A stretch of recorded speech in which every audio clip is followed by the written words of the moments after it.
Hi everyone, welcome to the class. So आज हम discuss करने वाले हैं सेक्शन 482 ऑफ सीआरपीसी जो हाई कोर्ट की इनहेरेंट पावर के बारे में है। तो ये वीडियो शुरू से एंड तक देखेगा, क्योंकि अगर आप ये वीडियो देख लेते हैं तो ये टॉपिक आपको कहीं और से समझने की कोई ज़रूरत नहीं पड़ेगी।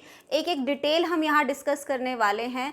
इसके साथ बहुत सारे जो क्वेश्चंस आपके दिमाग में रहते हैं कि जैसे हाई कोर्ट के पास इनहेरेंट पावर है जो सेक्शन 482 में दी गई है, तो क्या सबऑर्डिनेट कोर्ट्स के पास भी ऐसी कोई पावर है जो उनको इनहेरेंट पावर कंसीडर किया जा सकता है, ये हम देखेंगे।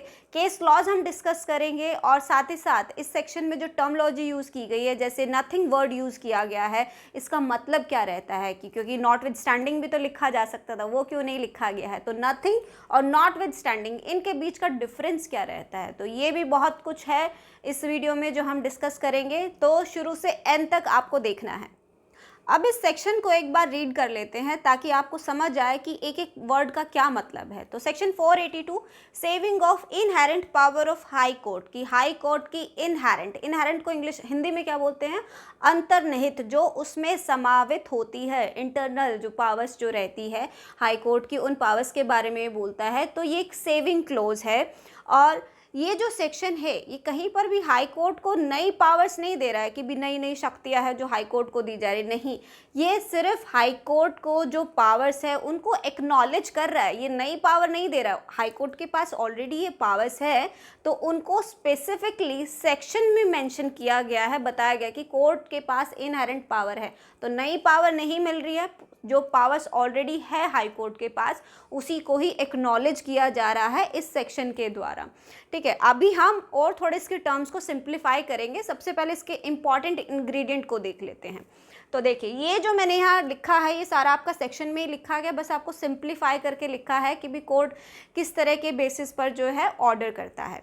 तो एक बार सेक्शन रीड कर लेते हैं। देखिए, saving of inherent power of high court की inherent power, nothing in this code shall be deem to limit.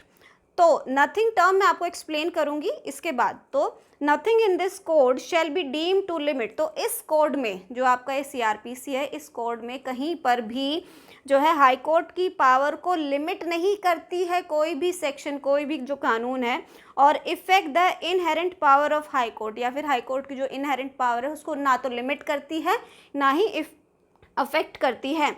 To make such orders as may be necessary, कि कोर्ट चाहे तो ऐसे ऑर्डर्स पास कर सकता है जो आवश्यक है, उसको यहाँ मैंने पॉइंट में लिखा है। High court can make such orders as may be necessary to give effect to any order under this code. तो हाई कोर्ट के पास ये पावर है कि इस कोड के अंदर जो बताया गया है उसको इफेक्ट में लाने के लिए जो है कोर्ट ऑर्डर कर सकता है। यहाँ पर देखिए मे टर्म यूज़ किया गया है, so it's all upon the discretion of the court, वो चाहे तो ऑर्डर करे और चाहे तो ना करे। सपोज करिए कोर्ट ने कोई ऑर्डर करा है कि भी किसी व्यक्ति को कोर्ट में लाया जाए, लेकिन वो व्यक्ति आ ही नहीं रहा है बार बार बुलाने पर भी, तो कोर्ट क्या है, उसके अगेंस्ट एक्शन ले सकता है, उसके अगेंस्ट कोई ऑर्डर पास कर सकता है। ठीक है, ये एक एग्जाम्पल है इसके लिए। दूसरा देखिए, high court can make such orders to prevent abuse of process of any court. अगर कोई कोर्ट जो है गलत तरीके से अपनी पावर्स का इस्तेमाल कर रहे हैं या फिर अकॉर्डिंग टू लॉ नहीं अगर वो चल रही है, तो उस सिचुएशन में भी हाई कोर्ट जो है ऑर्डर पास कर सकता है। And the third, order for ends of justice. तो ऑफ कोर्स ऑर्डर पास ही इसलिए किया जाता है कि जस्टिस किया जा सके, so for the ends of justice जो है हाई कोर्ट ऑर्डर पास कर सकता है। ये इनहेरेंट पावर का एक ओवरव्यू काइंड ऑफ है, मतलब ऐसे नहीं लिखा गया कि इस चीज़ पर ही वो ऑर्डर कर सकता है, ये ओवरऑल बताया गया है कि इस तरीके से इन सब चीज़ों के लिए हाई कोर्ट जो है ऑर्डर पास कर सकता है। अब इसके एक और इम्पॉर्टेंट चीज़ देख लेते हैं, नथिंग टर्म, इसका क्या मतलब है जी को समझिए। सेक्शन 482 जो है नथिंग वर्ड से स्टार्ट होता है, तो नथिंग जहाँ पर भी जिस सेक्शन में लिखा होगा वो सेविंग क्लोज होता है। तो when two laws are complementary to each other then we use word nothing. जहाँ पर भी कानून जो है जहाँ पर भी दो कानूनों के बारे में अगर बताया जा रहा है, तो वो दोनों ही कानून अगर एक दूसरे को कॉम्प्लीमेंट कर रहे हैं, मतलब एक दूसरे को प्रोटेक्ट करने के लिए इस्तेमाल हो रहे हैं, तो वहाँ पर नथिंग वर्ड इस्तेमाल होता है, नॉट विद स्टैंडिंग नहीं होता है। नॉट विद स्टैंडिंग भी मैं आपको समझाऊंगी। इसकी देखिए, सेक्शन 482 जब ये बोलता है nothing in this section this code shall be deemed to limit or affect the inherent power of high court, कि भी कोई भी कानून आपके इस कोड के अंदर वो हाई कोर्ट की पावर को लिमिट या इफ़ेक्ट नहीं करता है। हाई कोर्ट कब ऑर्डर करता है? जब इस कोड के अंदर जो कानून बताया गया है उसको फॉलो नहीं किया जा रहा है या फिर उसको प्रोटेक्ट करने के लिए हाई कोर्ट ऑर्डर करता है, for the sake of justice वो ऑर्डर करेगा। तो यहाँ पर एक दूसरे को एक कॉम्प्लीमेंट कर रहे हैं, एक तरीके से एक दूसरे को प्रोटेक्ट कर रहे हैं। क्यों? ताकि जस्टिस किया जा सके। ये ओवरलैपिंग नहीं है, ओवर पावर नहीं हो रहा है कि बीसीआरपीसी में कुछ बताया गया है जिससे हाई कोर्ट की पावर इफेक्ट होगी, या फिर हाई कोर्ट ऐसे ऑर्डर करता है कि सबऑर्डिनेट कोर्ट्स की पावर जो है कम की जा सके। नहीं, ऑर्डर्स को फुलफिल करने के लिए, जस्टिस करने के लिए ही कोर्ट जो है ऑर्डर करता है। तो ये एक सेविंग क्लॉज है, कॉम्प्लीमेंट्री है, एक तरीके से एक दूसरे को ये प्रोटेक्ट करता है। ठीक है। अब नॉटविथस्टैंडिंग का क्या मतलब होता है? नॉटविथस्टैंडिंग को हम इन जनरली बोल देते हैं कि भी जहाँ पर भी नॉटविथस्टैंडिंग लिखा है ना, कि जो भी कानून में पहले बताया गया हमें उससे मतलब नहीं है, इस सेक्शन में जो बताया जा रहा है ना वो उसको आपको फॉलो करना पड़ेगा। क्यों? यहाँ पर पावर्स को ओवरलैप किया जा रहा है, ओवर पावर किया जा रहा है। इसको एक एग्जांपल से समझते हैं। सबसे पहले आपको मैं नथिंग इस टर्म का एक एग्जांपल देती हूँ। सपोज़ करिए कि मैं एक स्टूडेंट हूँ, मैं किसी कोचिंग सेंटर में पढ़ती हूँ। मेरा पर्पस क्या है? अच्छे मार्क्स लाना, मेरा मोटिव है ये। कोचिंग सेंटर का भी यही मोटिव है कि वो अपने स्टूडेंट्स का अच्छा रिजल्ट लेकर आ सके। तो दोनों के ही पर्पस जो है वो कॉम्प्लीमेंट्री हैं। दोनों चाहते तो एक ही तरीके से है ना, मतलब एक ही चीज़ वो चाहते हैं, अच्छे मार्क्स लाना, अच्छे रिजल्ट लाना। तो वो कॉम्प्लीमेंट कर रहे हैं एक दूसरे को।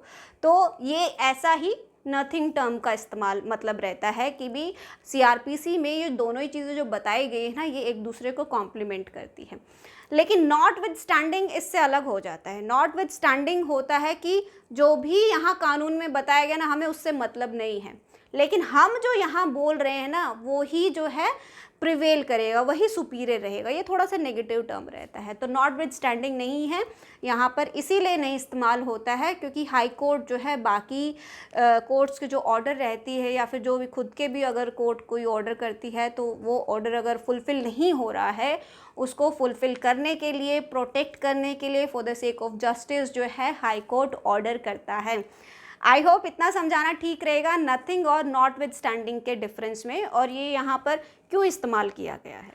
अब इस सेक्शन से रिलेटेड एक और क्वेश्चन पूछा जाता है कि जैसे हाई कोर्ट के पास पावर है, इनहेरेंट पावर सेक्शन 482 में दी गई है, तो क्या दूसरी कोर्ट्स लाइक सबऑर्डिनेट कोर्ट्स, आपका कोर्ट ऑफ सेशन हो गया, JM1, JM2 and all these, क्या इनके पास भी इनहेरेंट पावर है? तो आंसर है यस है, लेकिन एक बहुत बड़ा लेकिन है उसके अंदर। क्या? जैसे हाई कोर्ट की पावर को स्पेसिफिकली सेक्शन में बताया गया है, सेक्शन 482 के अंदर की हाई कोर्ट की इनहेरेंट पावर है। तो ऐसे जो है कोर्ट्स के लिए, सबऑर्डिनेट कोर्ट्स के लिए स्पेसिफिक सेक्शन नहीं मेंशन किया गया है, नहीं बताया गया है। जो बाकी कोर्ट्स की जो इस तरीके की पावर है उन्हें हम एंसिलरी पावर बोलते हैं, इनहेरेंट पावर नहीं बोलते हैं, एंसिलरी पावर होती है। एक एग्जांपल मैं आपको देती हूँ। सपोज़ जो मैंने आपको पहले ही बताया था कि कोई व्यक्ति किसी को कोर्ट में बार बार बुलाया जा रहा है, कोर्ट ऑर्डर कर रहा है उस कोर्ट में उस व्यक्ति को आने के लिए, उसकी प्रेजेंस के लिए, बट स्टिल वो नहीं आ रहा है, कोर्ट के ऑर्डर्स को अवॉइड कर रहा है, निगलेक्ट कर रहा है, जानबूझ के नहीं आ रहा है, तो कोर्ट उसके ऊपर फाइन इम्पोज कर सकता है या उस व्यक्ति के खिलाफ जो है वारंट इशू कर सकता है। तो इस तरह से एक्शन लिया जा सकता है, तो उसे हम एंसिलरी पावर बोलते हैं, इनहेरेंट पावर नहीं बोलेंगे। और अलग से सेक्शन नहीं बताया गया है ये कोर्ट के पास पावर होती है, बट इस तरह से एक्शन लेने की, ऑर्डर पास करने की। एक और चीज़ है कि क्या हमेशा सेक्शन 482 की एप्लीकेशन ही लगानी ज़रूरी है? क्या? नहीं, ये सो मोटो से भी कोर्ट जो है इस सेक्शन का, इस पावर का इस्तेमाल किया जा सकता है। This purpose section 482 can be exercised by high court suo motu also. मैं आपको कुछ मैक्सिम बता देती हूँ जो बहुत बार पूछे जाते हैं और इम्पॉर्टेंट भी है। देखिए, सबसे पहले एक्स डेबिटो जस्टेटिया, मेरे प्रोनाउंसिएशन पे ज़्यादा फोकस मत करिएगा, कहीं आप कमेंट करके कहें मैम आपने वर्ड गलत पढ़ा है, तो आप अपना थोड़ा सा दिमाग इस्तेमाल कर लीजिएगा। लेकिन यहाँ लिखा एकदम सही है और मीनिंग भी एकदम सही लिखा है मैंने, ठीक है।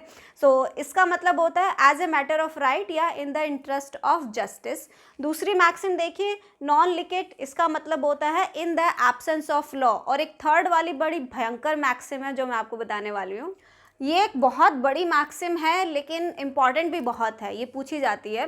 देखिए, क्वेल्डो लेक्स एली क्विट एली सुई कॉन्सीड कॉमडेर फिते एड इट्सन क्वो रेस इप्से इट्से नॉन प्रोटेस्ट। तो थोड़ा सा ध्यान से पढ़ लीजिएगा, समझ आ जाएगा। तो इसका मतलब है where law gives something to any person, it will also give to him that without which that something cannot exist। मतलब अगर आपको कानून कोई चीज़ दे रहा है, कोई पावर, कोई राइट अगर वो दे रहा है, तो वो साथ के साथ आपको वो पावर भी देगा जिससे उसको अचीव किया जा सके या उसको प्रोटेक्ट किया जा सके।